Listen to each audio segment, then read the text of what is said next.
आप देख रहे हैं इंस्टा फीड। चलिए नजर डाल लेते हैं दिन भर की तमाम बड़ी खबरों पर रफ्तार से। दिल्ली के मुख्यमंत्री अरविंद केजरीवाल को पुलिस ने हाउस अरेस्ट के तहत रखा है, जहां से वे कल प्रदर्शनकारी किसानों के साथ मिले थे और अब वे अपनी बैठकों को रद्द करने के लिए मजबूर हुए थे।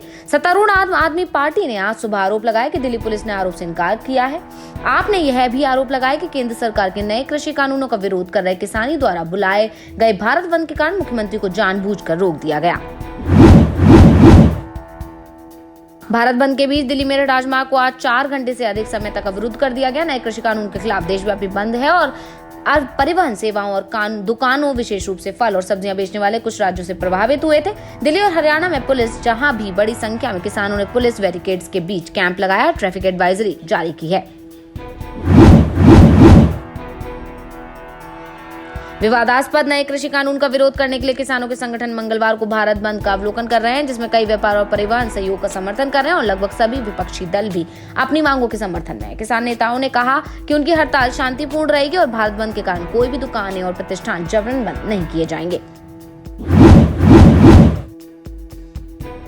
ताजा पश्चिमी विक्षोभ जिसने सोमवार को जम्मू कश्मीर को हिला दिया और कश्मीर घाटी में मौसम बदल गया। कश्मीर को देश के बाकी हिस्सों से जोड़ने वाले श्रीनगर लेह राजमार्ग और मुगल रोड पर यातायात को राजमार्गों के कई स्थानों पर बर्फबारी के भारी संचय के कारण बंद कर दिया गया था। हालांकि श्रीनगर जम्मू राजमार्ग अब तक खुला है।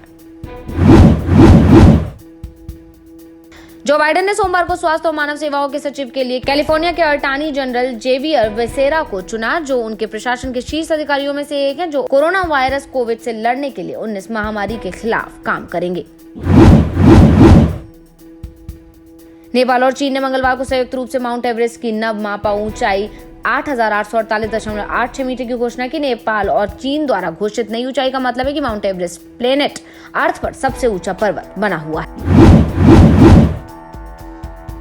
जुग जुग जियो फेम एक्टर वरुण धवन और नीतू कपूर के कोरोना संक्रमित होने के बाद अब एक्ट्रेस कृति सेनन भी कोरोना पॉजिटिव पाई गई है। वे हाल ही में चंडीगढ़ से लौटी थी, जहां वे राजकुमार राव के साथ अपनी आगामी फिल्म की शूटिंग कर रही थी। उन्होंने अपने इंस्टाग्राम अकाउंट पर एक तस्वीर भी साझा की थी, जिसने कैप्शन में उन्होंने लिखा था कि उनकी फिल्म का रैप अप हो गया है और वे घर लौट रही हैं।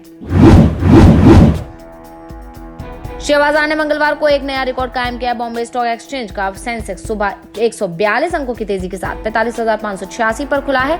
यह बीएसई का अब तक का खुलने वाला सबसे ऊंचा स्तर है। कारोबार के दौरान सेंसेक्स ने 45,728.85 की नई सर्वकालिक ऊंचाई हासिल की। इसी तरह नेशनल स्टॉक एक्सचेंज का निफ्टी 38 अंक की तेजी के साथ 13,393 पर खुला और 13,394.55 के स्तर तक बढ़ा।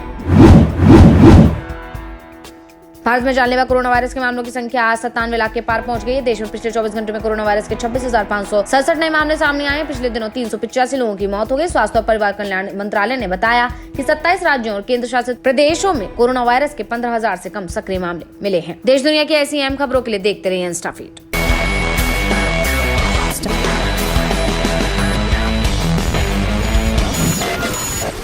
Insta feed